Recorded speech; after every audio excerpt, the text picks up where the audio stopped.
Welcome back to the Better Men, Better Ball Player podcast. I'm your host, Trey Cobb. I want to thank you for joining us here on our 101 episode, the 101st episode here with Chaz Pippitt, owner, founder of Baseball Rebellion. I created the Baseball Rebellion Hidden Mythology. Chaz, Coach Pippitt, he's a master of 25,000 one-on-one lessons. He has from draft picks down to travel ball, youth, and tons of scholarship, high-level college baseball players. Like he said in the episode, you'll hear it. He talks. They work pretty openly with Duke, but he has even just remotely, working with top-level high school, college, professional athletes all around the country. He's also invented four training products: the launch ankle tee, the drive developer, the Rebels rack, the rack bat, as well as the bat drag buster. Actually, that's 5, not 4. They're internationally sold to all states as well as to other countries as well. But not just doing lessons, he's also creating content. He writes a good bit, as well as he is the author of Learn the Turn. So he has written a book called Learn the Turn. If you haven't checked it out, check it out. As he goes, he talks about this is really about rotational skills. He dives into a lot of that through the episode, and just talking about how what they're teaching is really rotational skills, and these rotational skills can be done with multiple swings, with any swing that you can, and really thinking of these rotational skills that he's teaching as the sprint work that we're doing, the weightlifting that we're doing, on top of becoming a better hitter. And really these rotational skills are helping a guy to, one, hit the ball harder and hit the ball consistently harder as they continue to get more confident with knowing that they can get into good positions to be able to hit. So go over a ton of different things. Chaz really went through everything. It was open to asking how does he teach timing from, why does he like the front foot being open when he lands. So Coach Pippitt, I really appreciate it. Appreciate the time, and appreciate our guys at Netting Pros are helping make this happen. Netting Pros are improving programs one facility at a time. Netting professionals specialize in design, fabrication, installation of custom netting for backstops, batting cages, dugouts, scoreboards, BP screens, and ball carts. They also design and install digital wall padding, windscreen, turf protectors, dugout benches, dugout cubbies, and more. Netting professionals continue to provide quality products and services to many recreation, high school, and college fields, facilities, and stadiums throughout the country. Contact them today at 844-620-2707 or info@nettingpros.com. Visit them online at www.nettingpros.com or check out Netting Pros on Twitter, Instagram, Facebook, and LinkedIn for all the latest products and projects. So big shout out to Will Meyer and the guys at Netting Pros. Thanks to Chaz Pippitt from Baseball Rebellion for joining us here on our 101st episode. And I'm sure you're going to enjoy it. A lot of notes. If you want to check out my notes, are on Podbean. Or just be ready for your own notes as Chaz really just dives into a ton of talk about his rotational skills. So, again, here he is, Chaz Pippitt from Baseball Rebellion.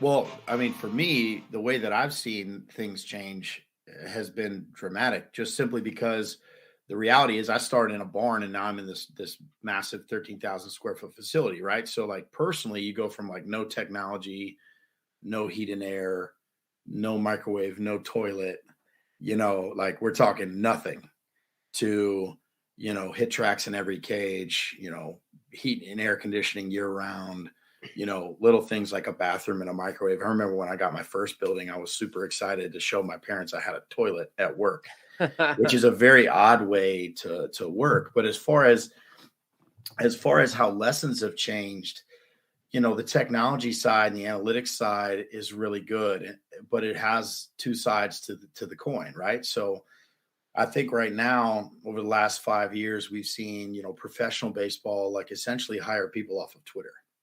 And there has been very little vetting of whether a coach has actually made players better or not, or whether they can just write a good tweet thread.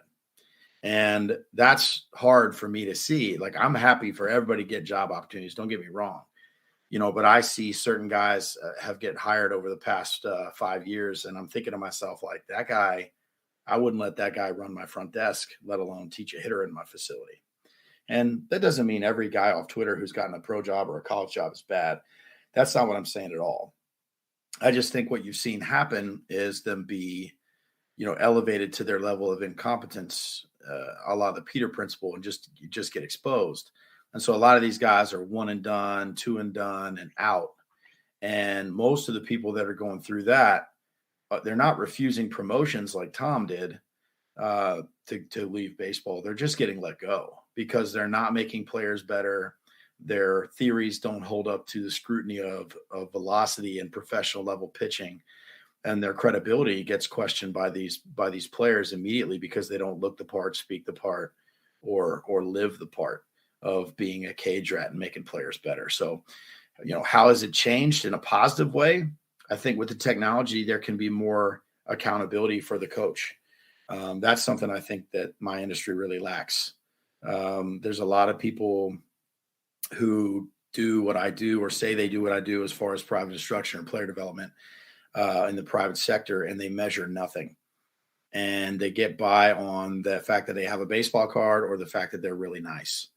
And I don't have a baseball card. I happen to be pretty nice, but I don't retain clients, and my business doesn't retain clients because their kids like me. They happen to like me, but my business retains clients because my kids get better. They hit better. They move on to the next level. They get Division I scholarships. They get Division II scholarships. They get opportunities to play, whether Division III, NAIA, JUCO. Our female athletes are going to Power 5 and mid-major schools, high mid-major schools on massive scholarships over and over and over again. And our professional athletes are signing bigger and bigger contracts. One of my good buddies, longtime client, he just signed a 2-year deal with an option for a third year that's going to get him about $37 million. And, years ago, he was a Rule 5 guy who told me if he didn't make the team out of camp, he was going to retire. And now he's going to be a 10-year big leaguer. And I'm not saying that's because of our instruction. I'm not saying that at all. But what I am saying is those are the types of influence you can make on somebody's life and somebody's family life and somebody's career if you truly put the time in, and you can create financial opportunity for people, whether it's scholarships, draft opportunity, or big league contracts, with the information you provide them, and then allowing them to execute that information. Because there's a lot of people who know a lot of things in my industry, and that's great. But what the teacher knows is completely pales in comparison to what the student shows. And that's what my business is all about. And when people come at me on Twitter or Instagram or LinkedIn or wherever they do it, and they say, the Rebels rack is junk, or we don't know how to make hitters better, or they heard somebody say we made a kid worse. Like, what am I supposed to say to that? Yeah, it's possible what we didn't work for somebody. Okay. I hate that. That bothers me, but right now it's, 9:00 Eastern time. I got to work at 9:00 this morning. So I'm 12 hours into my day. And the reality is I'm going to do this again tomorrow night because my live show starts at 9:30. I'm going to leave my house at 8:45. I'm not going to see my wife or my kids for dinner tonight, last night, or tomorrow night, because I care so deeply about the kids that I work with and the passion I have for making people better on the throwing or hitting side through Baseball Rebellion. So, this job can get a negative rap from some of the things you see on Twitter. And I talk about Twitter a lot, unfortunately, because that's where a lot of people get this information, whether it's YouTube, Twitter, whatever. They're consuming your content. They're consuming my content. And our content may happen to be pretty good for the vast majority of people that sees it, but, you try to do no harm as an instructor, but not everything I say is gold for every player. I recognize that. And I don't run away from that. But I definitely see a lot of people who are looking to do something different just to be different, as opposed to having some actual backing with real results in real life instead of theoretical results or textbook results. So that's what I see that's negative right now is there's a lot of people out there claiming to have a lot of things that they're doing really, really well. And a lot of it's smoke and mirrors, and a lot of it's anecdotal, and a lot of it is unmeasured and untested and unchecked. And that makes the player really at risk because, you know, the coaches are experimenting on these players instead of doing the work beforehand to ensure that the player isn't just an $80 an hour guinea pig. Because if you're not measuring things, you're not making sure that what you're giving is the best opportunity for a player to get better, what you're doing is stealing. And there's a lot of thieves in my industry. I think about like measuring stuff because, like you said, you just now got your hit checks in every cage. What did you, is that when you started to just use technology? Is that when you started to measure, or like what would you suggest those guys doing who do not have the technology to measure? So I would say the barrier of entry for hit tracks is obviously significant, right? But the barrier of entry to get a pocket radar or a diamond kinetics sensor or a pitch logic ball or a diamond kinetics ball, you know, it's $150 to $400. Like I just find it hard to believe that you truly, truly, truly don't have the money to put that back into your program and put that back into your players. And if you don't, and you're charging money for instruction, I'm not so sure you should be doing that. But if you're working for free and you're donating your time, that's different. I'm specifically not speaking about those people. Okay. To be clear, if you're at a high school and your budget is zero and you're buying stuff out of the back of your car and you're begging people for money, that's not what I'm talking about. So I want to be really clear about that. What I'm talking about is the guy who's doing lessons at a park with no overhead, and he's doing 5 lessons a day, 4 days a week after school, and you're hitting balls made out of tape, and you're not using your cell phone, which you have in your pocket, to measure mechanics. I mean, almost everybody's got an iPhone. And this camera right here, when I started doing this, phones didn't even have cameras when I started doing this. I was buying flip cameras, which is a business that was awesome at the time, but it's now completely obsolete because every phone has a great camera in it. I'm in a barn charging my computer and my flip camera to make sure that I can video every kid so we can go over laptop video and who knows, 420p or whatever the least standard. It looks like I filmed those videos with an oyster. They're so grainy, but I was doing that in a barn when guys with facilities up the street were laughing at me trying to do video analysis. So, again, I'm not bitter in any way about that. It just feels icky to me to do business that way. I mean, restaurants use thermometers to make sure their chicken's not undercooked. At the very least, you can get a bat sensor or use your phone video camera. At the very least, you can throw your iPhone on 240 frames a second and count the frames of a swing. I've been working this hitter for a month and a half. Their warmed up first swing off a tee was, who knows, 32 frames in slow-mo. Okay. I just made that number up. Well, now it's 26 frames. They're faster, period. So even if you don't have even the money for a sensor, right, you can do something like that. And I just think there's very few people, actually putting the time in to even think of something like that, because making a kid swing a bat faster, correctly, it does take a lot of planning. It does take a lot of effort, but at the very, very least, you should be putting enough money back into your program and back into your own education so you can avoid making players worse more often than you make them better. Not for sure. Sure. Would you speak into some of the things that you really feel as though are the big things that translate? Measurements, because a lot of measurements will translate. So what have you found that maybe translate into like your big time hitters and what you've seen get you most bang for your buck? Well, I would definitely say the main thing that translates would be when you talk about hit tracks measurements, the main thing that translates would obviously be exit speed, right? So like the harder you hit the ball, the more likely to get a hit. And just to be clear, if you hit the ball low, you hit the ball harder than if you hit the ball high. So, I was talking to Dan Heifter from Dallas Baptist, and I don't want to misquote him, but I'm probably going to do it. On line drives hit between 10 and 15 degree launch angle, which it's almost impossible not to hit a ball hard at that height. Okay. They batted almost 800 or over 800. I don't remember exactly what it was. So they want to hit the ball between 10 and 15 degrees. So they talk about launch angle and they reward that little launch angle window, right? That's no different than talking about I like backside ground balls. Those have negative launch angles. So if you're looking for a certain style of swing and style of hit based on the attributes of a player, with hit tracks, you can actually craft that. You can train players to get hits very similar to the way a basketball coach, a shooting coach trains players to make shots. If you're in your backyard and you shoot a shot and you miss, I don't think there's many people that are like, man, that felt good though.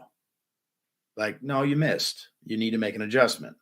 So if you hit a laser back to the back of the cage, you can get cued that that's good by your coach. But if you're on a field, you can see that the center fielder didn't even move and caught it. So you need to not do that.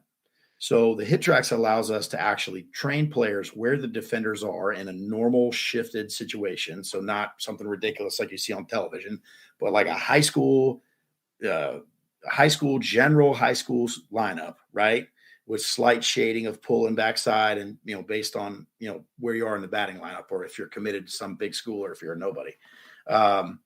We train players to hit the ball where the fielders are not. We also train players to hit the ball harder. We also train players to pull the ball in the air.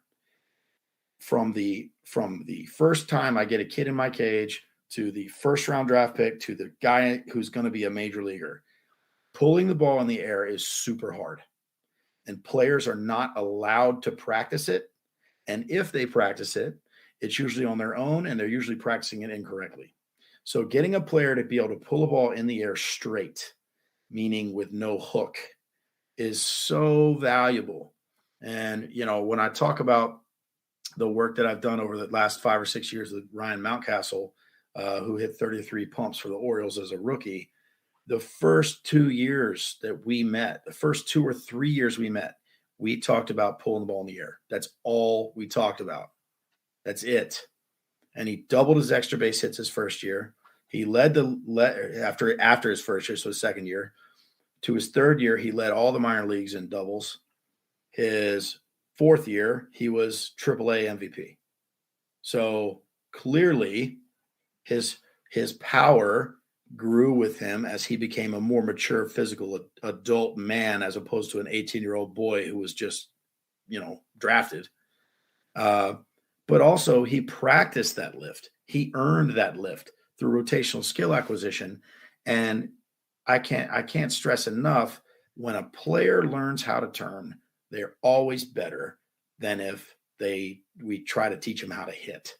Because I can have a player go to any school in the country with any hitting philosophy, and if they turn faster with good posture, balance, and vision, they can do what any hitting coach wants them to do better. So I can be hitting agnostic, which I mostly am now, believe it or not, because I train players how to turn better inside of the mechanics they already have. And their bodies accept and look for speed and efficiency, just like your toddlers do when they learn how to run, just like they do when they go from crawling to walking. And just like in the beginnings of that phase, if you really think back, if you've got kids and you're listening to this, remember when your son or daughter first learned to walk, right? You rewarded them, you were happy for them. But if they really needed to get somewhere quick, they dropped back down and crawled at first because that was comfortable, it was safe, and they knew it was faster. Well, the second their walking beats their crawling, they never crawl again. And the second their jogging beats their walking, when they're like 3 or 4, then they sprint everywhere for like 4 straight years and just try to die. Because I know that's what my little boys do. They run around constantly. And all they do, they got one speed. Well, that's how your swing wants to be. It wants to go one speed. It wants to be the fastest it can be, as often as it can do it, with as little variation as possible. And if you train from that great optimal turn, then when you go suboptimal, your base is set at such a higher level that when you do adjust, you still have the ability to do something positive. So I hope I answered your question, but that's what I see. When guys hit it harder, when they can, and guys and girls hit it harder or more often, when they can pull the ball in the air, when their rotational skill goes up, so when their rack training gets really good, and that is across the board. Fat, skinny, tall, short, young, old, male, female, it does not matter. Softball, baseball, irrelevant. Even the golfers that I've worked with that are range in age from, 25-year-old former college baseball players trying to add some yards to their drive, or 70-year-old, 80-year-old men just trying to play without pain and get through 18 holes instead of 9. They just are shocked at how much better their body feels when you actually show them, hey man, if you just open your front foot a little bit, your knee won't hurt so bad when you hit a golf ball. Or if you just practice for 5 minutes on this rack to help you learn how to turn your body and activate some muscles. Here's some, I call them stretches. They're not really stretches, they're activation isometrics. But when I talk to people, I don't really generally want to go into like all the mechanics of why we do certain things. It's just minutia. And they'll go through and they're like, wow, I just feel so loose. I feel so much better. I'm like, yeah, man, let's go hit a ball. And we used to have a simulator in our facility for golf. And, my former guy who ran my business, Tyler Zupsik, he added 40 yards to his drive. And that guy hit the ball really hard anyway. So, when you go from 295 to 335 with your driver, that's a different deal when you pull that one wood out of that bag. You feel great. And there's no reason your 12-year-old can't feel great because they can hit it to the fence, or your 10-year-old who batted once and played 2 innings can't play the full game every game in Little League next year, or the kid who didn't make the middle school team as a 6th grader because they haven't hit their growth spurt yet, as middle school sports is just a race to puberty. Even if they don't grow before 7th grade, they can feel more confident because they can swing that heavier bat, that BB core bat they got to swing in middle school around here in Durham. Nobody cares if you're 80 pounds. You're swinging a drop 3. That's if you can't swing it, you can't play. So, we just have to give people these opportunities. And if you tell them they can't do it, you're 100% right. But if you show them that they might be able to do it, if they have better skill, you're probably right there too. So let me just get into like learning to turn faster. Like I said, I've done some of the progression and things like that, but like just I love your idea of like, so slow motion, and that's where that's the measurement of it, like where you're kind of slow motion camera to see frames per second, right? Where you're looking, here's how you're going to turn faster. Yeah, that's a great way to do it if you just have a cell phone. Right. So, I don't know anybody who's going to listen to this who doesn't have a cell phone. Right. Mm-hmm. So I don't know how else they listen to it, frankly. I don't listen to podcasts on my computer. I listen to it on my cell phone. So if you're coaching kids and you have a cell phone, quit texting during practice and get some video of your kids. Throw it on slow-mo, have them swing twice, throw it on 60 frames a second. Yeah, honestly, with young kids, you can really do it with 60 frames. And some of them with 30 frames, depending on how young they are. But if you want to really look for small, tiny improvement, you go to 240 and, look at how long it takes them to go from chest to the camera to back to the camera, or how long does it take from the second their tip of their bat starts to move to the second of contact. When you see the ball blur because it's been hit off the tee, little things like that. If you always measure the same way, even if your measuring tape's broken, it'll still show you growth. And consistency of measurement is just a massive part of Baseball Rebellion. We measure every ball that's hit, every ball that's thrown at Baseball Rebellion every single day. And our database of swings is the largest in the country for HitTrax users, and it's growing, and it grows every day. And that's the thing. It's when we talk about proving improvement, people are like, well, what about the game? Yeah, the game is obviously where we want to see the improvement. Like, come on, man. Of course, that's what we want. But what if there's no games for 4 months? Like, we also say you shouldn't be playing games in December, right? So if there's no games for a period of time, then the batting cage becomes the weight room. And we all measure what we do in the weight room. No one would lift weights without numbers on the weights. That'd be insane. So we got to measure the weight room that way, and we got to take the batting cage and measure it that way. And then as we taper off that for the season, like an Olympic swimmer tapers up to their meet, then we get more game-like. We're less worried about green numbers on HitTrax. We're less worried about maximal bat speed. We're not worried about things, exit velocity, setting a record. What we're looking for then is consistency. Now we're talking about average exit velocity. Now we're talking about average exit velocity versus versus pitch velocity or pitch movement? How do we say, okay, well, last time we did chunked practice on curveballs, okay, your average velocity was 72 miles an hour. And it was 72 miles an hour because we made these 3 flaws, 1, 2, 3. Well, those 3 flaws are rooted in this movement flaw. You didn't hold your hinge transition and side bend well with speed through rotation. All right, well, that was a word salad. So what's that mean? That means you stood up while you turned, you pulled out, your front shoulder flew open, you pulled your head, however you want to describe that in baseball, softball terms. Okay, well, you've already shown you can't fix that while you're hitting. So let's go over here. Let's work on the actual movement. Let's make sure that you understand what it feels like to, at full speed, hold your hinge through in transition to the side bend and rotate your shoulders upward without standing your posture back up. So you still have your head back over your back foot and over home plate. Look at the shape of your body. Watch yourself in the mirror. Feel how that feels. Oh, you lost your balance there. What happened? Okay, when your back leg gets wrong, okay, your head went forward, so your back leg lengthened out. So you got to make sure your back leg remains bent. Cool. Let's do that for a little while. Okay, that looks good now. Let's go see if it breaks again. What are your main things you're focusing on? Well, at first they were just trying to hit the curveball. Now they're trying to make sure their back leg stays bent and they keep their head back while they rotate with speed. Bang, bang, bang. Now their average velocity on that curveball is 77 miles an hour, and you've made a real change they can feel good about, that you tested and that it worked. So you give them actual solutions instead of just like randomly hoping it works and throwing a million curveballs at them. Because of course you get a little bit better over time if you just see the same pitch a million times in a row. Some hitters don't have time.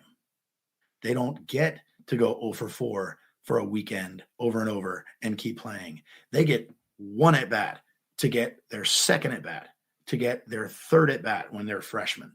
Like, you have to be better than that for them. They don't have time for your random chaotic practice to maybe not work. They don't have time. They have to get better now. And you owe it to them to make sure you can identify mistakes and eradicate those movement flaws as fast as possible. For sure. No, I agree. Like, and then that's why the guys are there. Like you said, they have the 1 at bat, and you do your job, you get 2, and you do your job. As you execute your role, you end up getting more of a role. So I think that's a very valuable point. And you have to get it down to, the serious cue where they can hopefully find better. And then, like you said, find how you need to say it that's going to help that kid as well. For sure. And not every time you say, hold your hinge is going to mean anything to you or your twins that they mean to one of the hitters I saw today, right? So instead of saying just hold your hinge to a hitter, I have to say, not only hold your hinge, but hey, keep your hips bent. Hey, keep your hips outside your shoulders. Hey, make sure your knees are over your ankles. Hey, vertical shins. Hey, weight on your heels. Hey, make sure you lean over just a little bit more in your stance. I said the same thing 7 ways right then. And it doesn't matter what I think of those cues. It matters how the hitter executes and uses them. Not understands them, uses them. Coaches have to understand it and know it. Hitters, frankly, just have to show it. Now, obviously, we want them to understand it. But what I don't want to have happen is them to know 7,000 flaws they might do and search that database. I need them to know the 2 things or the 1 thing they have to do that makes 6,999 of those flaws almost a 0% chance of happening. So they can have clarity. The number 1 thing that my athletes tell me that I am the most proud of, to be completely honest with you, and this has really happened over the last 3 or 4 years to me specifically. I'm speaking for myself. They talk about how calm they are when they play, how much belief they have in the fact that they're prepared. And I don't think there's a better feeling that an athlete can have, and I don't think there's a more positive thing that they can possibly say to a coach. Because if you're playing ACC or SEC softball, if you're facing some freak in your first year of pro ball throwing 100, if you're facing Max Scherzer or playing left field in Yankee Stadium, you better be prepared, because if you're not ready, you are dead and you will get exposed, and that next kid will be thinking they're ready. and they will take your spot. And I want my athletes who are working while they wait to be great when they get their chance. And my athletes who get the first chance, I want them to strangle the life out of it and never give it back. Great, Coach. So Chaz, can you get us a little bit of like maybe more specific of like then what specific things you'd like to see that to help kids turn more? Because one thing I do like about it, and you mentioned this earlier about getting in front of the mirror. And I remember one of the things that I've always loved, like when I started to learn about your stuff, is you earn the right to get the bat in your hand. You know what I mean? Like you really spend some time. Like we're not going to pick up a bat right now, and and you see that a lot. Like I mean, even defensively, John Wooden talked about taking a basketball away. You know, we get to work on our technique. So I really like how that. So if you could just give us a clarity of like where did that come from? Where did you start that? And kind of what do you really expect of them before they even pick up a bat? So a little bit about me. I didn't play a ton of baseball when I was a kid. Okay. So I didn't have all these preconceived notions about, well, this is the right way to play the game, or this is the right way to swing a bat, or this is the right way to do something, right? I frankly didn't know that stuff. I remember my first like inter squad at NC State, or something like an inter squad. We were doing something where I was playing right field. I had never played right field in my life, or never been coached at right field. I played center field because I was fast and it's high school. And what do you want me to tell you? So just like everybody plays shortstop in high school, like, what do you want me to tell you? So I'm in right field. They hit a ground ball to third base. Our third baseman, I believe, ended up getting drafted in the 7th round, throwing to another professional athlete who got drafted later in the draft at first base. The catcher was a first rounder. The pitcher at the time was a first rounder. The shortstop actually made it all the way to the big leagues as a pitcher, even though he was an unbelievable shortstop. I don't think the second baseman was a pro. But my point is, I was surrounded by a bunch of dudes who I knew were going to make the play. So I didn't go back up first base. I didn't even consider that was something I needed to do on a ground ball to third as a right fielder. And oh man, did I hear about it. And they were right. But my point is, I didn't even know. I didn't choose not to back up first base. I didn't know to do it. I didn't choose to get picked off repeatedly when I was trying to learn how to steal, even though I was a 6'5" runner. I didn't know what to look at. And when you assume athletes who are thought to be proficient at certain things, whether they're at a Power 5 top 10 school, or a first round draft pick, or a Division I softball player, or a committed player, whatever, you're really doing them a disservice. So we make assumptions as coaches all the time that absolutely crush our athletes. We assume they know how to rotate properly because they're good hitters. The first 10 years, 8 years of my career, I assumed, without even knowing I was assuming it, that you knew how to turn well. Because you're a baseball player. You know how to throw, you know how to turn, you know how to hit. Oh my God, I was way off. I wasn't even close. And when you can take a guy, let's say a guy who hit 16 home runs in Division I, and in 80 minutes, show them how to turn, and they gain 9 miles an hour of exit velocity. That shouldn't even be possible. It shouldn't be possible. You can't take, Thor, the lifter, right? Work on his deadlift technique for a little bit, and he goes up, 9% of his 1,000-pound lift or whatever it is. It's not possible because he's that close to the top. Well, shouldn't these guys be that close too? Shouldn't AAA All-Stars be that close? Shouldn't Major League Baseball players, the top 1% of 1%, be that close? The answer is they should be in your mind, but in reality, they have never in their lives practiced turning. Never. Not once. And I'll have elite players from all over the country fly in, and we'll be 30 minutes into their first session, right? They've already done their hitting. They did their video breakdown. They did their hit tracks breakdown, whatever. And we're 30 minutes out. They haven't hit a ball in 30 minutes. And I'm like, hey, let me ask you something. What's the most amount of time in your life you've ever practiced your striding or your hinging without a bat in your hand? And they think about it. And I usually say, this is probably the first time you've ever done that, isn't it? And they're like, well, yeah. I was like, okay. So I want you to remember that. So then we go through the turning. Then they get back in the cage and they're like, I've had lessons for years, or I've played at a high level for years. Why has nobody ever showed me this? Why am I hitting the ball so much harder right now? And the answer is because your body's accepting rotational movement rules, like factual rotational skill stuff. And I understand, I don't have a CT scan in my building. Everybody's body's different, blah, blah, blah. Okay. We're not doing body scans to find out if you've got calcified hips or lumbar spine problems like, labrum tears. We're not doing that stuff. Nobody is. So stop acting like you are with your FMS test. If you look for problems, you'll find problems. I want to look for solutions. I want to take an athlete and say, hey, I know based on your swing that you're not turning as fast as you can. You think you are, and I know you're wrong. Let me show you how to turn, and let's go swing again. Do it whatever you want after that. And it's constantly working. The last thing an athlete wants to do is 35 minutes of mobility work before they hit or throw. So you can make them do that in front of you. They ain't doing that when I get to the field, partner.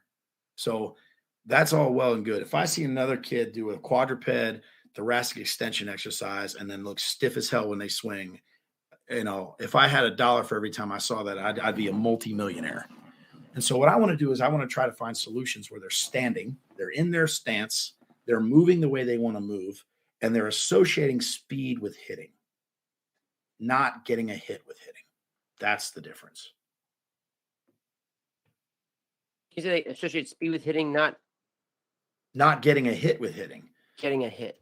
So like you're not really in control of that. You can't control as much as I'd love to tell you that you can. You might hit a 110 mile an hour ball and they jump up and catch it. Like it happens.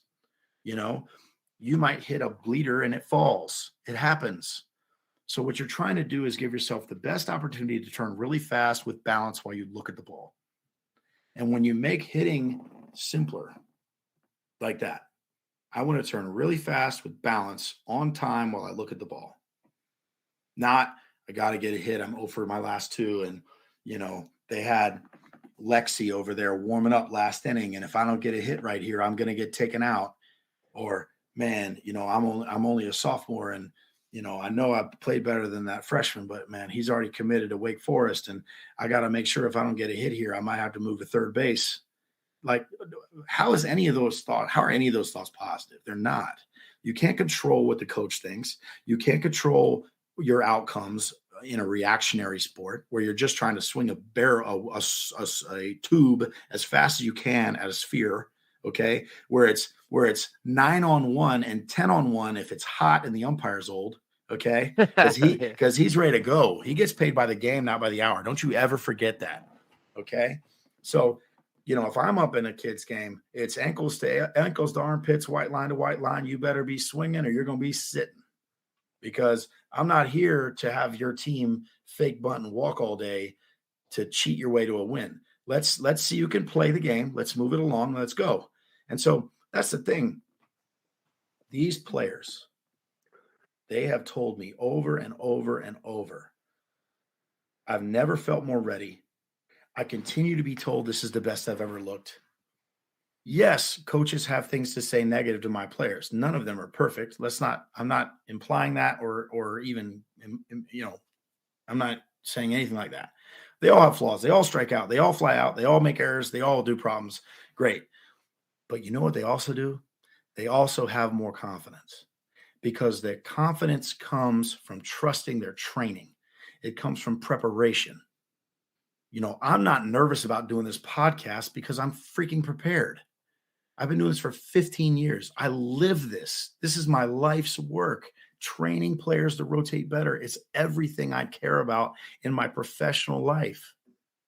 I don't care if I'm talking to you or if Manny Ramirez calls me or if Ryan Mountcastle calls me or if somebody's 0 for 4 or 4 for 4.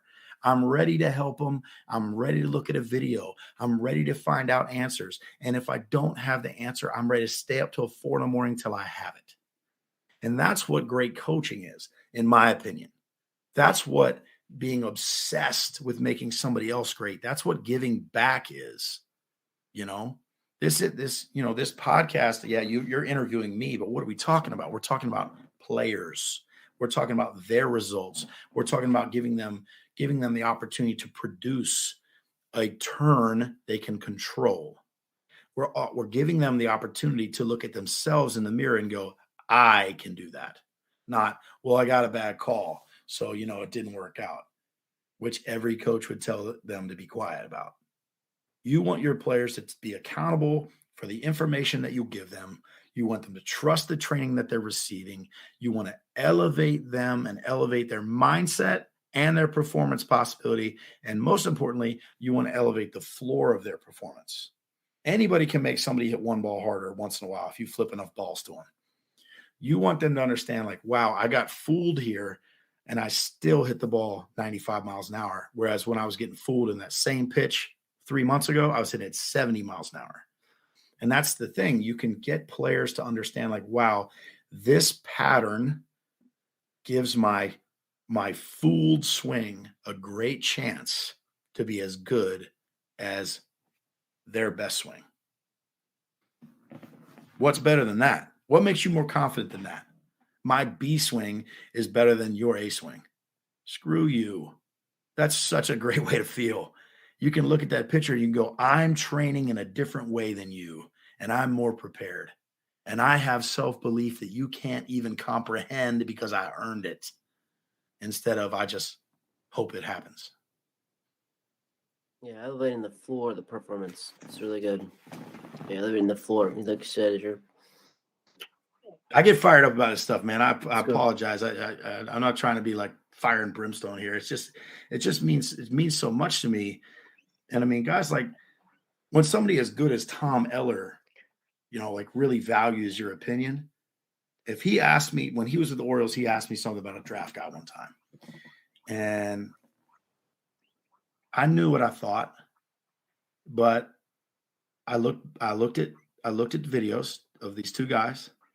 I knew what I thought going in, and I told him what I thought, and we're going to find out if we're right, because they ended up taking the guy that he wanted them to take, and that was the same guy that I said I would take, and they took him. So we'll find out, and I'm excited to find out, because I thought that player had the best swing in the draft, and that's what I told him, and he agreed, and it ended up working out. And I'm not telling you he drafted him. I'm sure as hell not telling you they cared what I thought, but he did, and that means a lot to me. And if somebody like that puts that much stock in me and my systems and my thoughts and my eye, well, I'm going to make sure that I do the best I can to make sure I continue to sharpen that.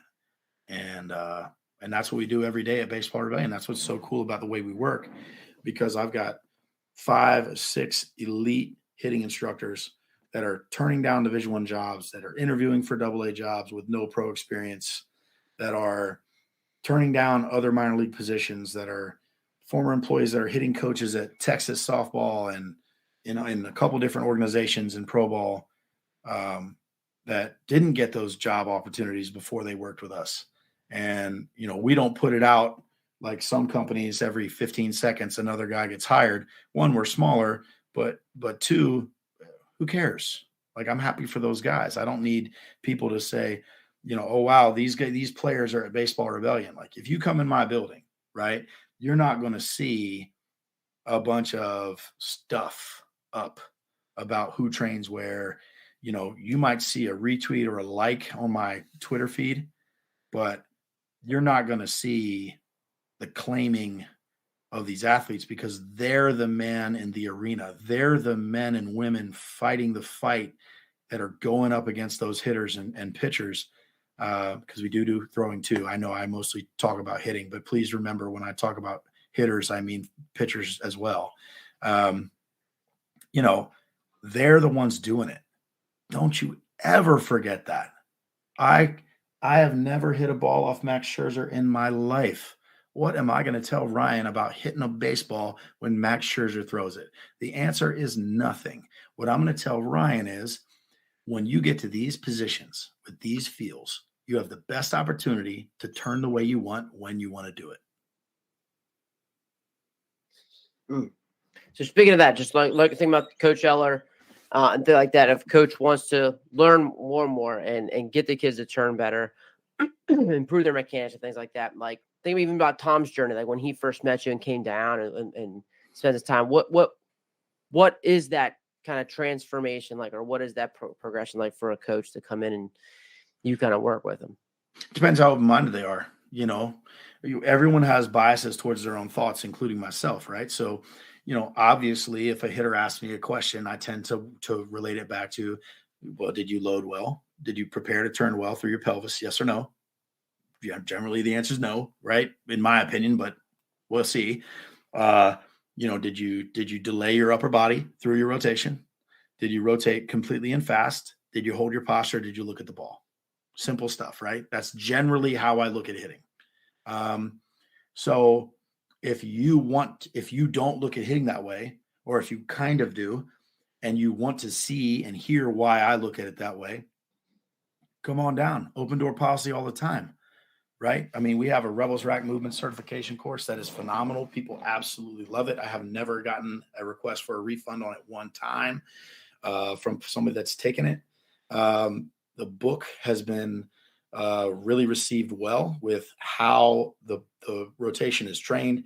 And it's really been received well through the strength conditioning community, which has been interesting, probably more so than the baseball community, because the strength conditioning community, frankly, tends to be more standardized with their education, right? So, most strength coaches have a CSCS. Most have a bachelor's in exercise science. Most have at least some certification, whether it's FMS or CPT or whatever it is, PES. They have some training in movement. Okay. Now, what's good or bad, that's a whole nother deal, but they have some training, right? And they can look at the programming in the book or the programming in the certification, and they can go, wow, this is well thought out. This is organized properly. This is in order. This doesn't load untrained movements, because you would never load a deadlift without training it, or a squat technique without training it. It would never happen in a weight room. Well, so why is it happening on a baseball field? Why are we loading anaerobic exercises like a baseball swing with weighted bats, or even underload training, which can be even more dangerous, when the kid has a terrible swing, when their knees are in terrible position, when their back leg extends fully through rotation, through pelvic rotation and shoulder rotation, crushing their SI joint? Why are we allowing these things? Well, I think it's because we don't know. And if a player hits well, then you let it go. Well, the number one ability of an athlete is availability. And if you're hurt, I don't care how good your swing is. One of the best hitters I've ever seen in my career is Bryant Packard out of ECU. And his back hurts him all the time. And I remember when I first saw him hit, he came down to see Eric, who played ECU. And I pulled Eric aside. I said, Eric, dude, his back leg really extends through rotation. He's got to keep his back leg bent, and that will take a lot of stress off his lower back. Well, sophomore year, he really worked on that, and he was an All-American. Now, what he does now, I honestly don't know. I haven't talked to Bryant in years, okay? I'm sure Eric still does. I don't know. I'm not going to pretend like I know. But I know that guy was one of the most impressive hitters I've ever seen in person in the college level. Like, if not number one, I can't think of number one. I can't think of who number one would be. And the only thing that's going to make that guy not be a major league hitter is his back. And it bums me out if it's still bothering him. And I know he works at it. I know he's trying to do the right thing for himself. I know he is.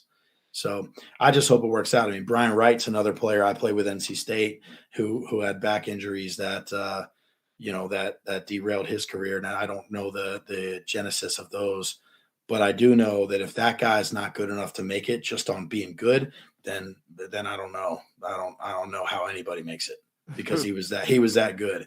The only thing that could have stopped him was an injury, and that's what happened. So And I haven't talked to Brian Wright in 20 years. So I hope if he hears this, I hope he's doing awesome because, man, he was amazing to play with. Such a super nice guy and so giving with his time for some red shirt punk like me who didn't know what the hell he was doing. And Brian, I think, could tell that I really wanted to learn.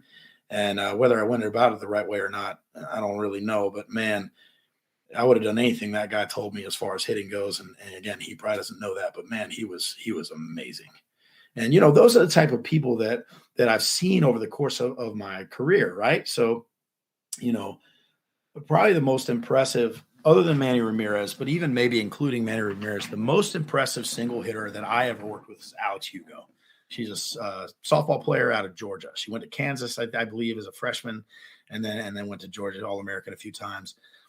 I mean, this is a 5'7", 155-pound girl that hits the ball over 90 miles an hour and 330 feet with a softball bat. And she's hitting softballs that far. So I've never seen anything like it in my life to this day. And I've worked with some really, really high-level female athletes and male athletes. And to see the way she repeated how explosive she was, but how calm she was into that move. And when I met her the first time, she had the ball 79 miles an hour. And by the time we stopped training together, she had the ball 90 miles an hour. And all we did was the rack. How am I going to tell her to hit better? I've never faced an All-American softball player. Right. Like, I don't know. I don't know how to face a rise ball. I've never seen a rise ball. Right? At that time in my career, I'd never stood in and actually seen a rise ball. But, man, you know what I could see? Her athleticism was not fully utilized inside her swing. And then it was. And that was really cool. How do you unlock that? Like, what do you see? How is it? So think about something as simple as, how old are you, first of all? 40. Great. So I'm 39. So I'll be 40 June 30th. Make sure you guys tune into my Twitter channel to see if I dunk this year. I've been dunking every year on my birthday since I was 12. Nice. So I got to go for it. Okay.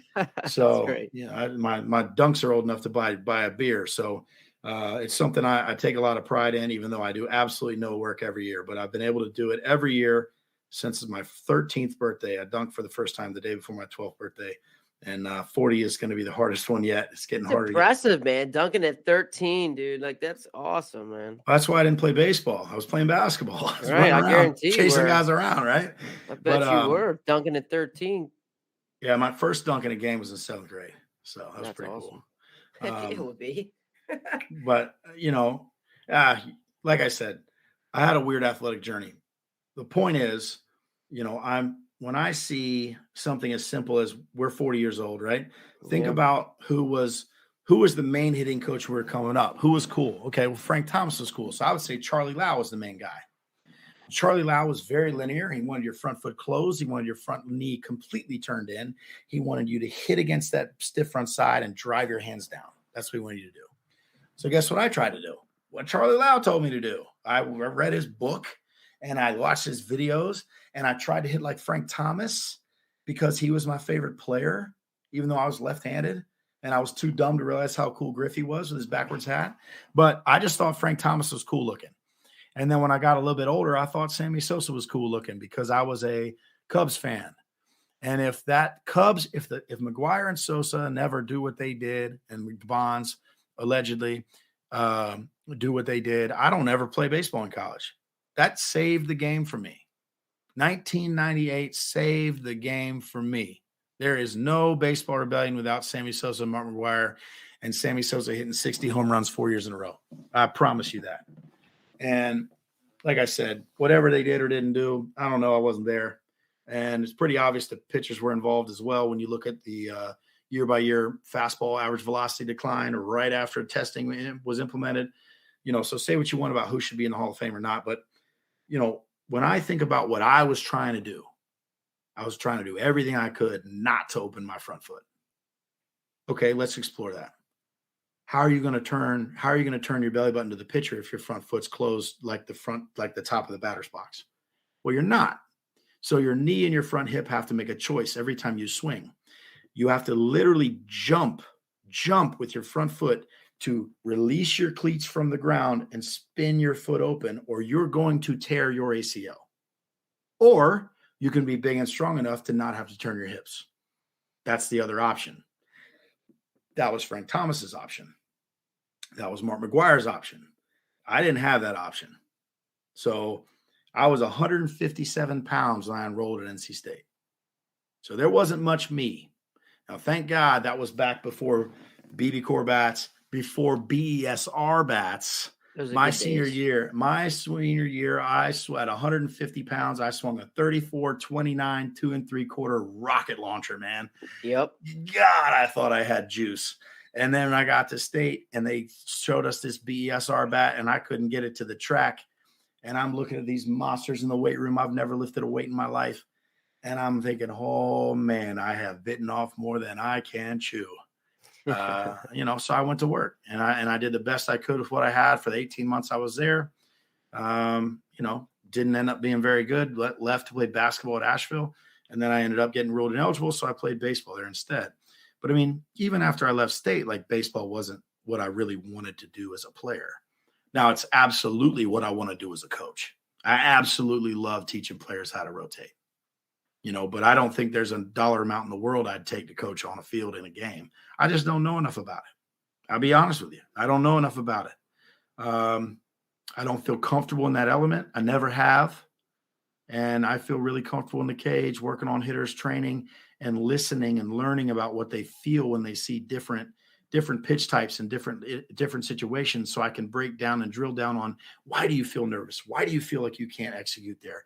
What actually breaks down? Let's look at the video. Let's see what really happened, and let's train the movements that matter inside of your swing so that when you get to that spot again, you no longer have anxiety based on past performance. You have excitement based on the training you had for future performance.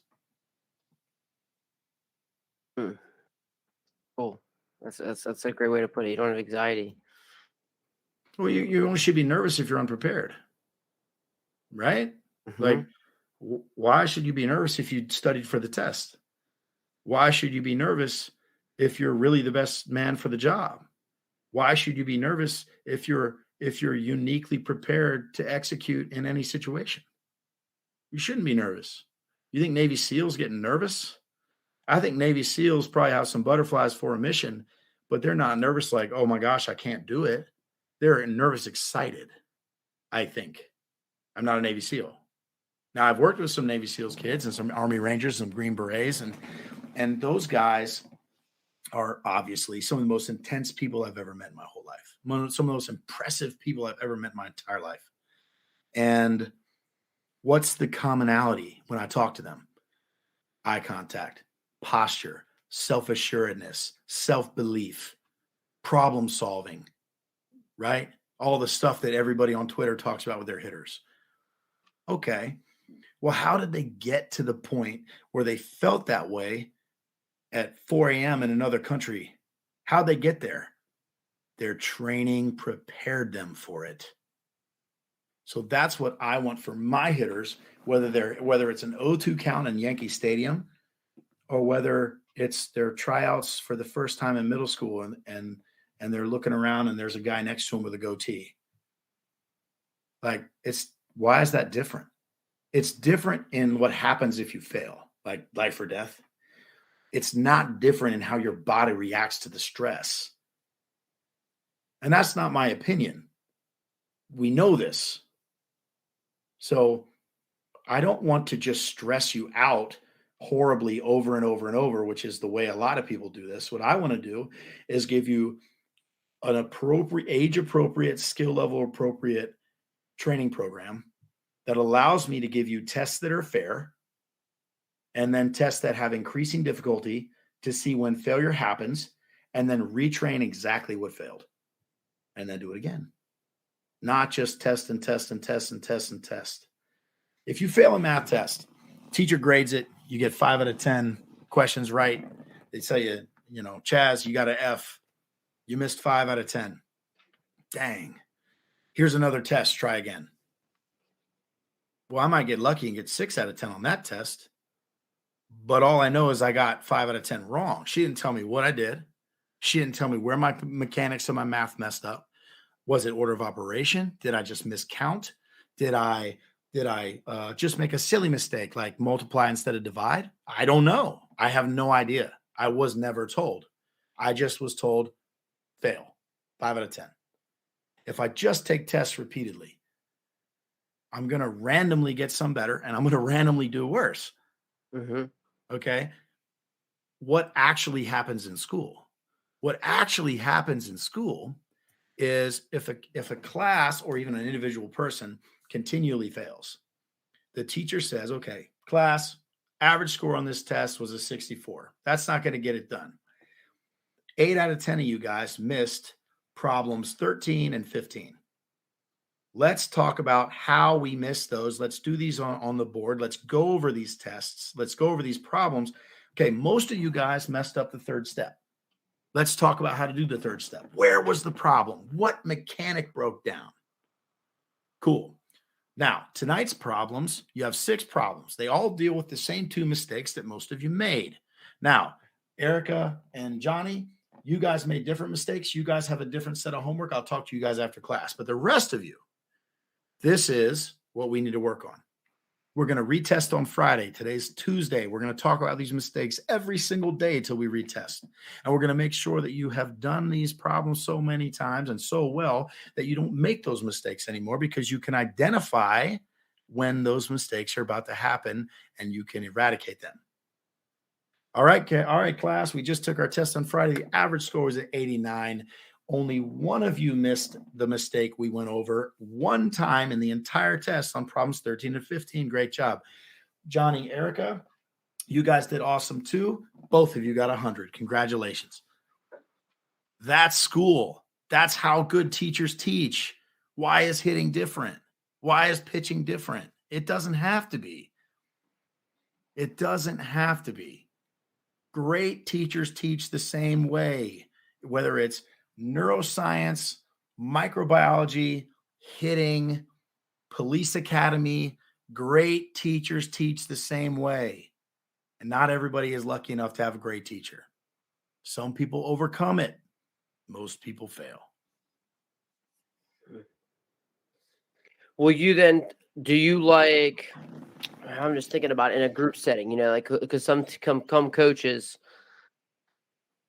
let's think of not on a team setting side of things where you don't have the, one-on-one setting where you have to maybe bucket a guy, you know what I mean? So you're, like you said, problems 13 and 15 might be a certain bucket, or like you said, a certain mechanical flaw, or like a certain thing. So how would you recommend that from a team standpoint?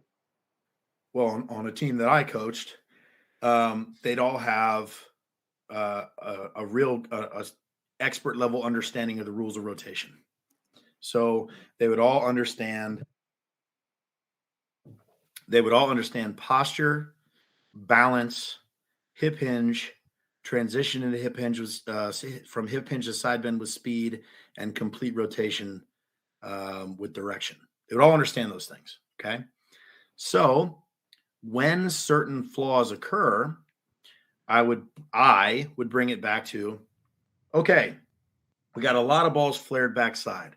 What are the 2 main things that cause flare back sides generally that deal with rules of rotation? Yes.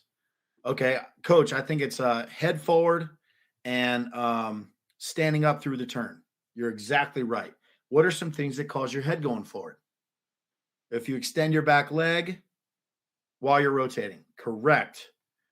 What are some things that make you stand up in the turn? Lateness. Let's see. Again, head being forward, that would make you stand up, because if your head's forward, you can't hold your side bend in. Maybe pitch location could be one. Okay, cool. All right, guys, the next few things we're going to do is we're going to work on pitches down and away. What we're going to make sure we do is maintain the bend in the back leg with our head back over our back hip. And we're going to make sure our back shoulder extends for righties over the second baseman, for lefties over the shortstop. We're working down and away. Let's hit some line drives backside. Here we go. That's what I would do. Mm-hmm. That doesn't mean that's right, but that's what I would do. Sure. Like you And said, when you're assessing that problem that was wrong, and then here's the practice of those problems and why they were wrong. But here's the best part about that style of assessing and addressing, right? Every single player benefits from posture and balance and rotational speed work. Every single player. I don't care if you did it right. You still benefit from that, right? You benefit from being strong and athletic and explosive and balanced and disciplined with your vision and posture. You benefit from those things. You benefit from the feel work, which everybody loves, of feeling what it feels like to maintain the bend in your back knee. Every player benefits from it. Whether it's my 8-year-old who had a hitting lesson today who has never had a hitting lesson from me. I don't coach him in baseball. Never have, never will. I coach his flag football team and I coach his basketball team. By the way, you're talking to the defending I-9 9U Coach of the Year, sir. So if you have any basketball questions, I can answer you. I beat out 2 other coaches in the 3-team league. So, it's big time. I wish I had it on my desk. I'd hold it up for you. But, I don't want to fight with him about baseball. And I certainly don't want to fight with him about hitting. And I certainly don't want to make my son or any of my players uncoachable about hitting. I want to make them disciplined through their rules of rotation so they can take the hitting instruction they get from their coaches, translate it through those rules, and then execute better, because every single coach listening to this and players, every single player listening to this, listen to what I'm about to say. Your coach wants you to do well and they want you to win. And the only way those two things aren't true is if you are a terrible person, or they are, and that's unlikely. For sure. And I think that's great. I think, you want people to hear that, and that's it. It's a win-win for everyone. It really is to get them more success and everything like that. Can we dive into this? Because it's something I always talk to guys about.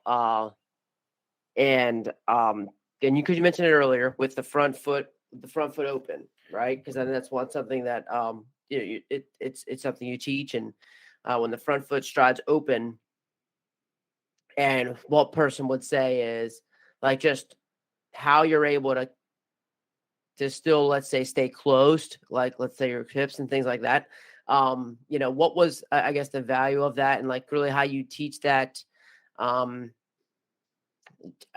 really, because people that's where like people are really scared of that too. I'm a Baltimore Oriole fan too. Like Eddie Murray's hit like that. If you remember Eddie Murray's front foot was literally, he would start it open. So I mean, just want to touch base about that. You kind of talk about a little bit, because I know just really the basis of that and where you kind of started with that, and maybe how that's evolved. Absolutely. So the main thing that I say to people who are very scared of opening their front foot and scared of flying open is, one, scared money don't make money. Okay. So if you're scared of making a mistake, then you're going to suck anyway. One. Okay. Now, that's probably not how I open, but that's how I feel about life. Okay. How I really open, I say that at the end. How I really open is, all right, cool. You want to keep your front foot closed. I totally agree. I assume that applies to throwing too, right?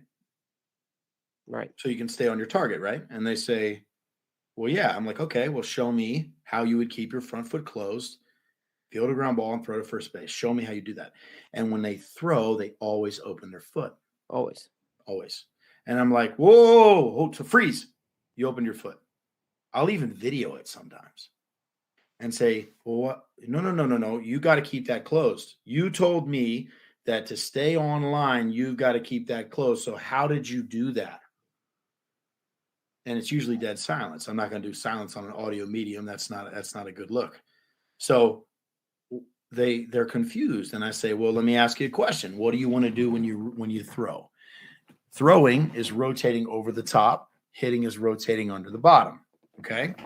How do you prepare your body to do that?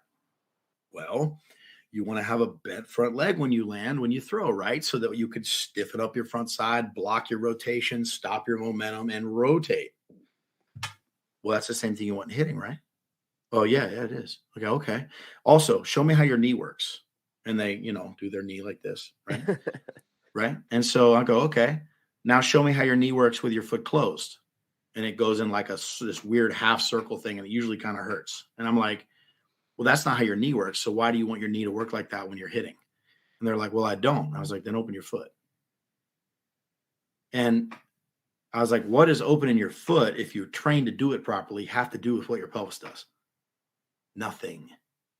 But what does it have to do with what your pelvis can do when you start to rotate? Everything. You opening your front foot from inside your hip socket gives you 50 more degrees of freedom in your rotation through your pelvis. That's great. And there are guys on Twitter who literally want you to put your foot on a slide board and try to tear your groin when you hit. It's insane. I don't understand it. It doesn't make any sense with ground force. It doesn't make any sense with safe swings. You would never do that in a squat rack or a weight room. You would never do it. I don't get it. I'm out.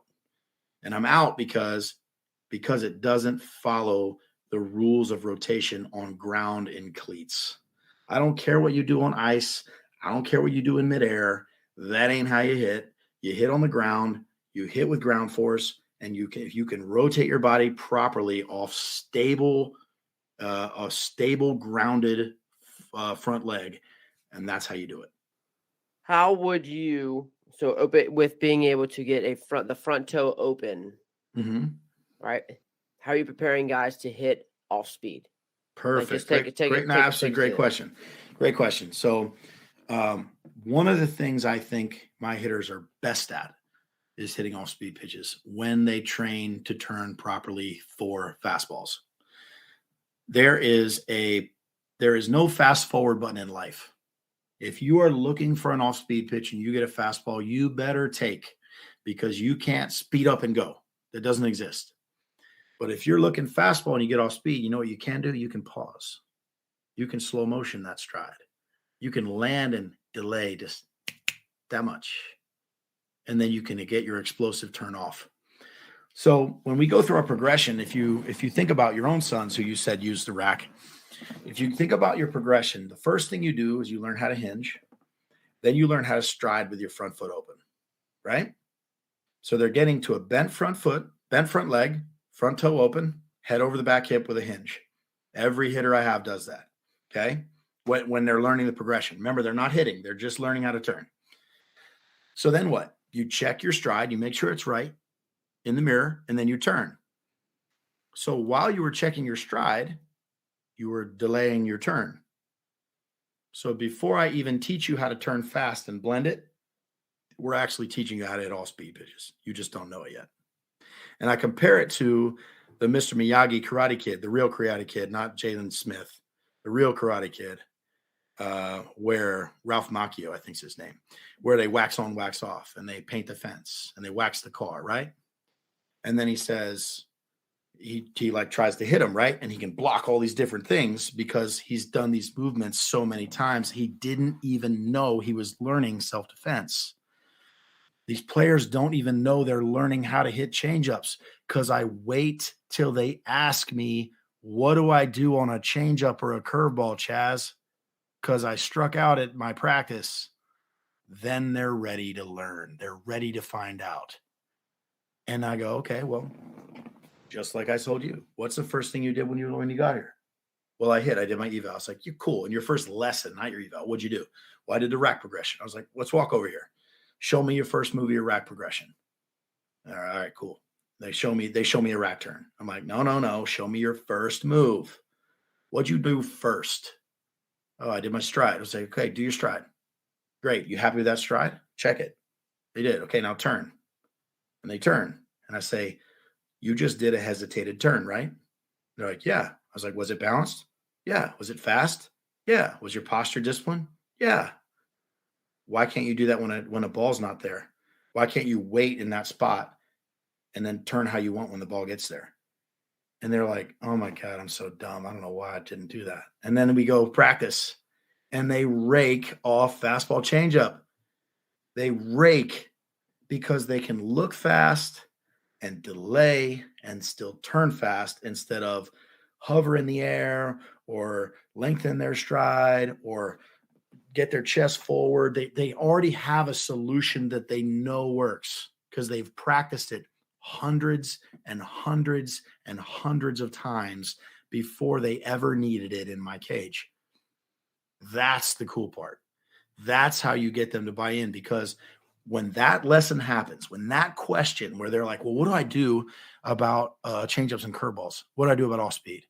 And you show them that they already have a movement solution that they have practiced and already trust, it is a game changer, because they're like, I have done this hundreds of times already. All right, let's see if it works. And the first time they do it right, they get it. And they're like, man, I don't have to worry about that anymore. And it's like 1,000 pounds gets lifted off them, because they're afraid of the off-speed pitch and they're afraid of the outside pitch, because they're told they're going to pull off and they're told they're not going to be able to wait. And we address those things as soon as they come up, but they have to come up from the hitter first.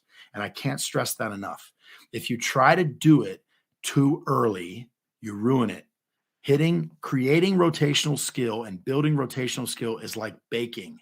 You have to put the ingredients in at the right time or the cake doesn't rise. It's not like regular cooking. You can add stuff a little bit out of order and it's probably okay. Baking, you can't do it. If you make one mistake, you've ruined the cookies, you've ruined the cake, you'll ruin the hitter. Let them have a certain amount of correct failure, and then you can introduce stuff when it's time, and you will bake a masterful rotator.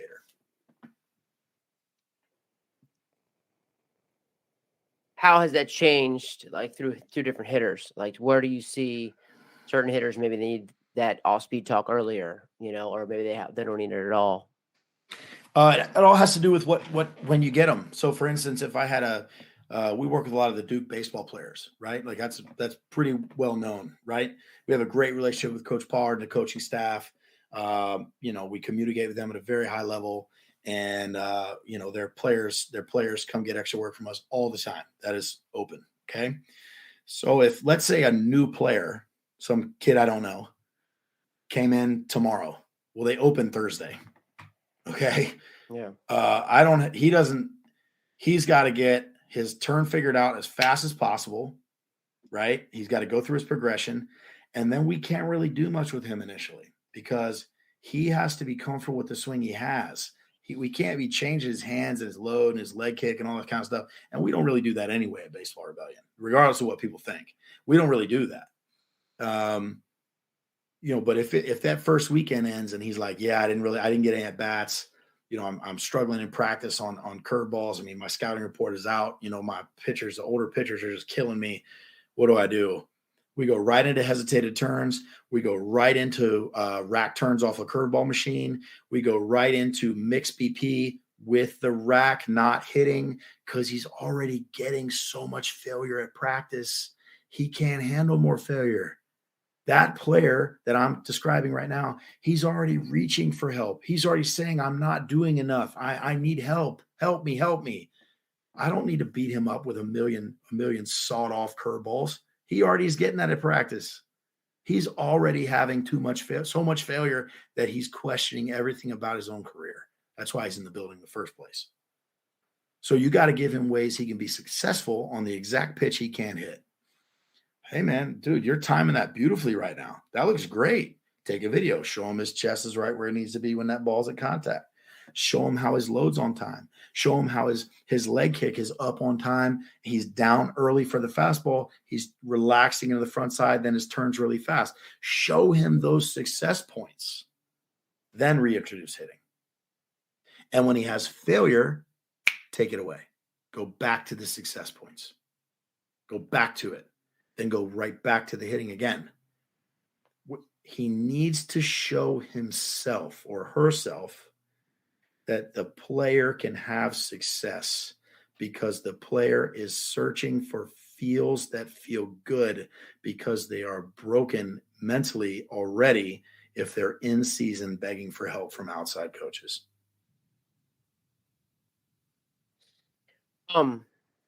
I was just thinking about you, just to clarify, when you talked about you throwing the curveball machine and he's just got the rack on, we'll say you're not talking with the bat. You're talking, he's literally just basically taking just rack turns with Yeah, when the timing. ball is coming.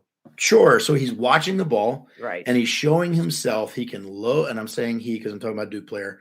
And this is a fictional Duke player. Yeah. He's struggling in practice. He's struggling in the game. He Yeah. can't find timing. He's late on the fastball, early on the curveball, right? Like when you feel worst, that's what's happening. I know I'll speak for myself. That was my whole college career. So I know exactly how that feels, okay? It's terrible. But I didn't have a me. I didn't have somebody who could tell me, hey, Chaz, you're athletic enough to do this. Why don't you just do this? They'd be like, man, you just need to take more swings. Well, I took swings. It didn't work. So that player comes in. He tells us what he's doing wrong. He shows us the video from the games or from practice where they video all kinds of stuff at these bigger schools, right? And so we say, okay, you clearly have some rotational flaws. Let's get your rotation right. We do that first. We get his rotation right. And then the next thing you know, we're going through hesitation work in front toss with the rack. He's not hitting. Now, if we really have to move fast, we go straight from there to hesitation BP. If we really need to move fast, we go straight from there to hesitation curveball machine. Then we go straight from there to hesitation BP mix. He hasn't swung a bat yet.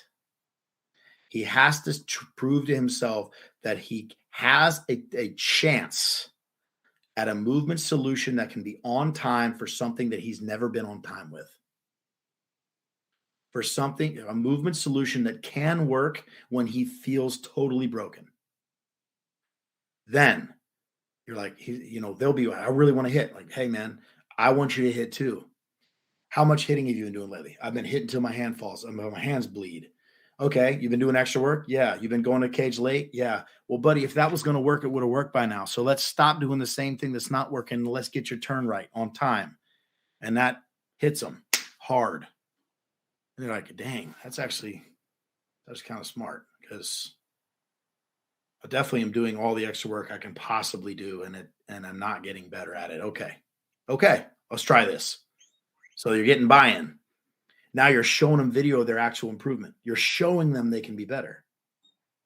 Then you reintroduce hitting on front toss again, fastball changeup. They show they can do it. You show them how it feels in a very controlled, easy setting. All right, let's make it a little harder. Fastball changeup BP. You know what's coming. Fastball changeup mix. Hard slider machine. Now we're getting somewhere. Okay? And that's the thing. If you load a body properly, whether it's the weight room, the classroom, or the batter's box, you have a great chance to get good results. I don't care how many calculus tests my 8-year-old takes, he's not going to self-organize his way to figuring out calculus. And people say, well, that's different. I don't know, man. I don't know if it is. How many people can hit in the ACC versus do college level calculus? I bet there's a lot more people that can do college calculus than hit in the ACC. So I'm not sure which is harder.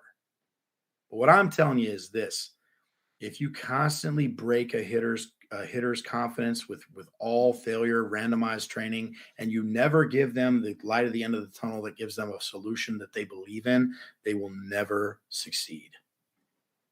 Sure. I mean, that's all skill acquisition too. I mean, like you definitely have to have some block stuff in there. American get to the random, chaotic. Can't play all inter squads for sure. Yeah, absolutely. Totally agree there. Really great, Chaz. Really great. Appreciate it, man. That's right, man. Anytime. I would say, because one, I want to get to this, because this is where me and Tom have kind of led off to, is where we kind of start, was getting back to pulling the ball straight and not hooking it. Sure. Right. And getting a guy there. It's kind of where I've even started with my 10-year-old son. Like, it's how do you like to build that, from a guy who really hooks it to really try to keep him true, to pull the ball true? Sure. So most of the time, when you don't hook, when you pull the ball and have hook or pull it foul, you're stopping your rotation too soon. Your hands are away from your body, and then they wrap around you too fast because your shoulders have stopped rotating too soon because your hips have stopped rotating too soon. That's generally the problem, especially in left-handed hitters. In right-handed hitters, it is possible to pull the ball straight with your head forward and a little bit of a kickback which is a scissor move, which is so exciting right now for Twitter. It's possible to do that. But if you do that, you have to commit sooner because you're hitting the ball further out in front. So you don't get to have it both ways. You can't talk about depth and also talk about scissor and get your posture forward and out over the plate with your head forward. You can't do both. So you have to choose. So if you want your players to commit early, that's one way to do it. I think a better way is to keep the head back, learn the rules of rotation, and get your back shoulder to turn farther before contact. That's only possible if your pelvis decelerates slightly later after more rotation. And when you understand that, it's easier for you to keep your head back and side bend better and rotate up out of side bend better. And that gets the ball to pull truer in the air. If you watch a guy like Ryan Mountcastle hit or Mark Canna hit, these are two guys that I've known for quite some time that have been, consistent with our communication and our work. Mark more on the communication side because he lives so far away. But when I talk to them and I watch them hit and I watch how complete and fast their rotation is and how well they're able to hold their body over the plate and rotate. Now, Ryan does it a little better than Mark. Mark gets away with some scissors sometimes, which, again, he's the man in the arena. If that's what he does, that's what he does. That doesn't mean that I'm going to sit here and say that it's optimal. I'm going to say that it works for him, and I love that guy, and I'm happy for him, And if I met with him, I would say, hey, man, if you keep your head back and get that side bend a little bit better, I think you're going to hit that ball better. You're not going to have to commit as early, blah, blah, blah, right? So, when I talk to guys about pulling the ball in the air, it's always they stop rotating too soon. Not that they're rotating too much, which is what everybody says. It's not that they're usually not pulling off. They're usually panicking on the inner half because they don't feel comfortable with it because they don't have a good solution for it. So they try everything they can just to not be late and survive instead of thrive, because you should be dreaming about inside pitches like the kid in the Sandlot dreamed about Wendy Peppercorn. Like, that's where you're going to make your money. And that's where you're going to be able to put somebody on a poster and make some scout go, whoa, I saw this kid take 92 and turn it around and hit over the scoreboard. You know how many times somebody has to see you hit if you hit a bunch of 6-hole ground ball singles backside before they decide that you're going to be able to play in their game on their team at the next level? A lot. You got to go 3 for 4 3 times before they go, wait a minute, I feel like this kid always gets a hit. Let me look back. You put somebody on a poster a couple times with your bat, you make loud noises, you got a shot. Sure. Well, you asked about time, man. I tell you what, it just goes, man. It just goes. From all the things that we have gone through, and again, I appreciate you diving into things and how you get those things done. Shoot, man, is there anything that you feel like you want to cover? Anything else that you feel like we've kind of left out? I just want to make sure that everybody really understands this part about me and my business. We don't want to fight with you about hitting. Like, there's thousands of people who know more about hitting than I do. Thousands. I totally agree with that. But as far as baseball, softball goes, I just don't think there's that many that have studied rotation the way that I have. And I promise you that if you work on your rotational skill, you can apply rotational skill, rules of rotation to any swing theory you want, and you will be able to do it better and faster. And if you can swing faster or quicker, you can decide later, you can see the ball longer, and you can make a more informed swing decision often. Not every time, because nobody's perfect, but more often. And you can swing at less bad pitches and swing at more good pitches, because doubles and home runs are thrown, they are not hit. There's a maximum opportunity for every pitch. Middle fastballs can be hit a mile. Down and away sliders that break off the plate super late, you're lucky to touch them foul. So the opportunity on certain pitches to do damage is higher. I want you to be able to maximize the opportunity by rotating later and greater with better posture, vision, and timing. And I feel like Baseball Rebellion and the Rebels Rack specifically has shown that it can do that for you. And I would absolutely love to show you how you can practice turning so that you can make your hitting practices every time your players swing a bat more impactful and more positive for them going forward, however you choose to teach them to swing it. Cool. Awesome. I know one thing, man. I just thinking about this. Training vision. That's something that you're bringing in with vision too. Yes. What are some things like simple thing? Again, we can always talk about all the technology thing you might have, but like simple things like a vision that you're trying to help train. The number one article that I ever wrote was called the Head Right Headlight Drill. And if you've got a youth kid, if you got kids and you got a tee in your garage or your basement, go to Home Depot, buy a little headlight, like you'd use to like be a plumber or clean out your crawl space or whatever. Buy a little headlight, put it on your kid, turn out the lights, turn that headlight on, and have him light up the ball just with the headlight on, and have them go through their turns with a rack while the light's on the ball. Keep the ball bright the whole time. Then, once they can do that, have them do it with a swing. Keep the ball bright the whole time.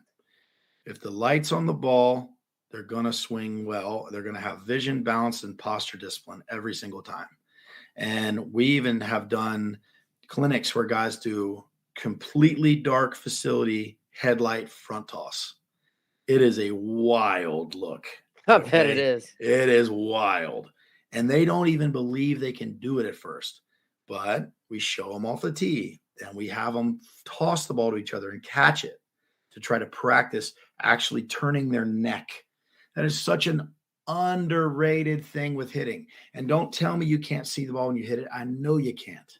But you also can't turn as fast as you want with your neck turned to the left or turned to the right as a left-handed hitter, because the way your spine works, your neck needs to be centered if you want to get your best opportunity to rotate off.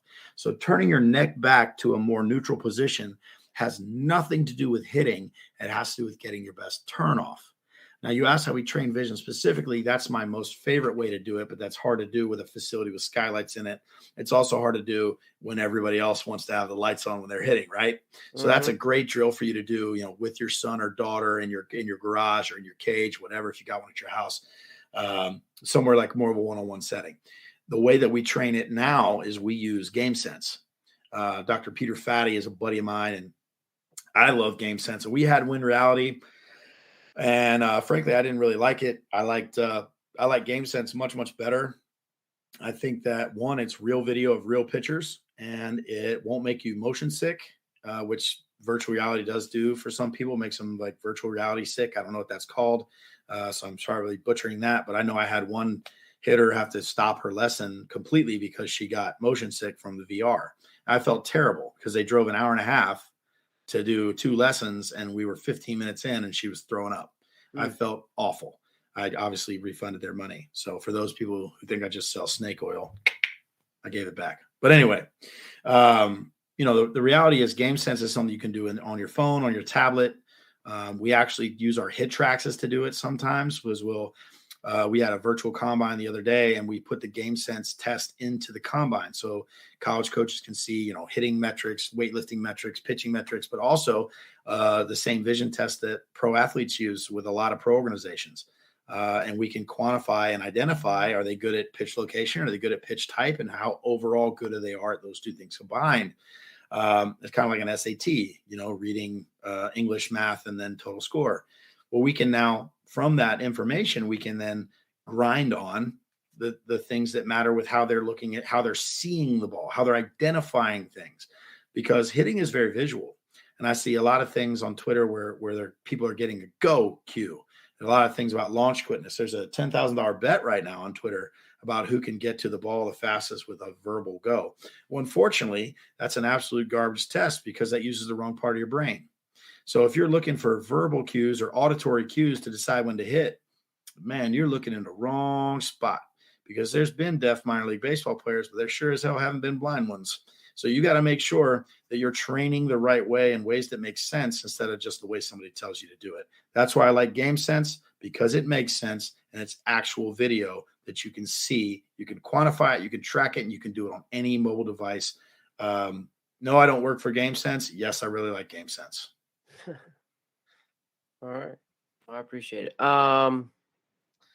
Cool, man. I'm just thinking about a little bit because I love timing too. I think timing is huge, and that's the old adage of what pitching is. You know what I mean? But timing is such a thing where, and yeah, I guess you kind of touched base about it with the hesitation. I mean, that's kind of with it within your timing.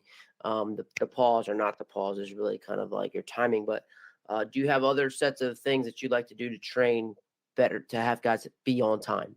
Sure. One of the things I like to do best with timing is actually, rack drills with multiple players at once. So, for instance, let's say you have a team with 12 players, 4 are left-handed hitters, and 8 are right-handed hitters. Okay.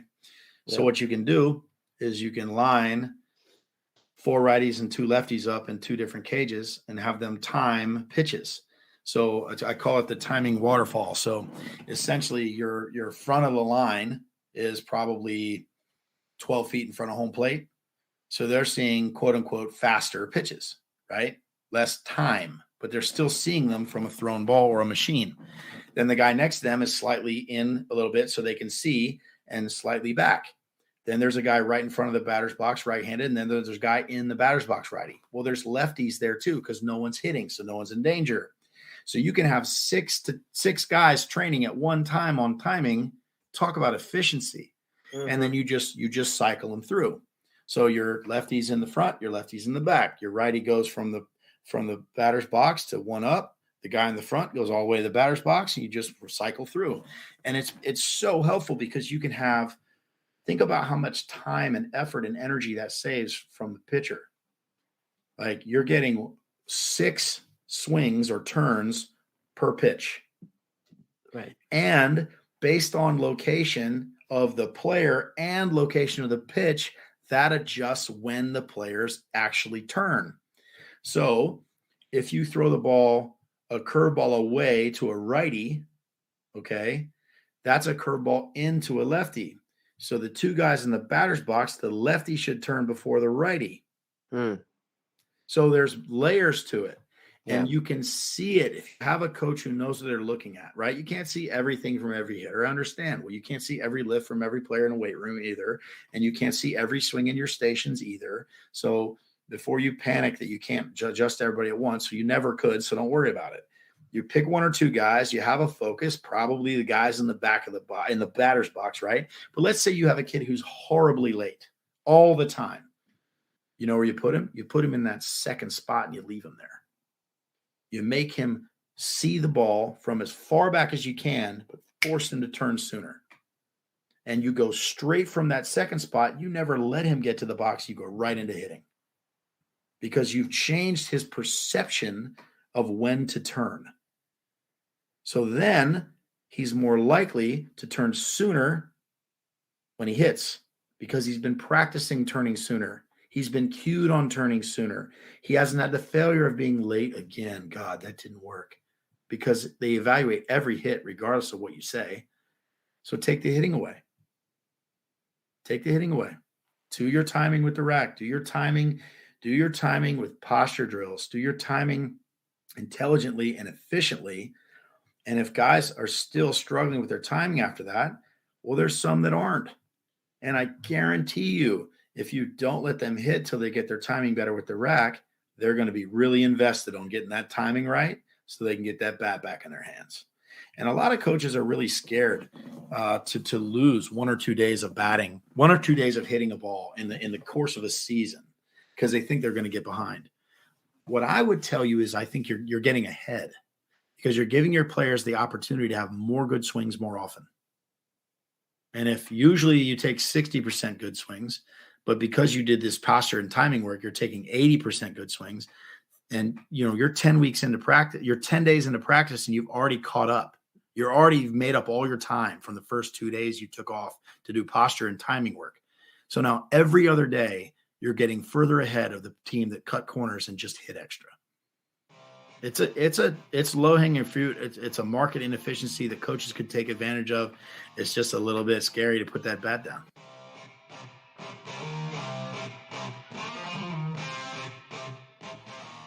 Coach Chaz Pippitt, just giving us some great talk on his rotational skills. I just really like that and like we talk about this off the air and about how I think that is where he can really show is like his program and what they're doing is translating through multiple swings, right? And he's trying to get it to where it's like a sprint work. This is the exercises that we do before. This is basically movement prep. Okay, guys do movement prep all the time. We'll go do high knees and skip jumps or hurdles, and these are just movement prep. Where I think that's where Coach Pippitt, as we were discussing, that's where he's really trying to get. Is really just, and he said, really just trying to allow them to get better quicker, and by having these kind of movement prep, rotational exercises to allow people to move better. And if they move better, they're going to swing better, and they have better athleticism, and they can unlock the athleticism inside their swing. And that's really what he's trying to do, maximizing opportunities. Because he can apply these rules of rotation to any swing, is what he's trying to do. But it does. It takes a disciplined eye. It takes an understanding of those things for being able to do that and to recognize them. I love that waterfall turn at the end, just being able to recognize that guys are especially early in the season. I know we're going to be able to time pitches up. We're going to sit like do shadow bull. We're going to watch bullpens as a hitter standpoint. You got a rack in your hand. You're taking those things, and that's how you're getting your timing down. Like you're being able to do those things, and that's really a great way to do that. But yeah, being able to have 1, 2, 3, 4, 5 guys in front of you, where you can kind of see that waterfall of like that's all timing. Where like you can see the guy first in front of me. He swing, and then that's a pretty neat little drill there. Typically, you only got one guy at a time. The other guys just waiting inside. Like no, actually, let's actually put them in, and even think of a chance of what that does for like even a visual for the pitcher. To really just kind of focus them into like that area where you can almost make it like a V right down to the catcher. I think it's a great touch, and let alone what the hitters are going to see from that. And having right and left-handed pitchers hitters in there. Again, a little difference. People might not be liking all that, and but again, people talk about getting comfortable, being uncomfortable. That is a pretty uncomfortable thing. And but I really like that the headland swinging. Those are really good things of just being a good head movement. People talk about the good head movement a lot. Like I said, these are rotational things, and that's what I really took for him, and I share with him as I think it's where we're at is like it is what he's teaching is like the movement prep and it's using those rules, his rules of rotation, to apply to any swing. So really enjoyed it. It was great talking to him. Like I said, great coaching, great mentor, good friend, guy I love is Tom Eller, and Tom has really put me on a Chaz, and his success spoke for itself and what he was doing on the offensive side, and a lot of that was through what Chaz was doing. So feel free to reach out to him. Look at baseballrebellion.com. Check out his book, Learn to Turn, and all his hitting training advice is right there on baseballrebellion.com.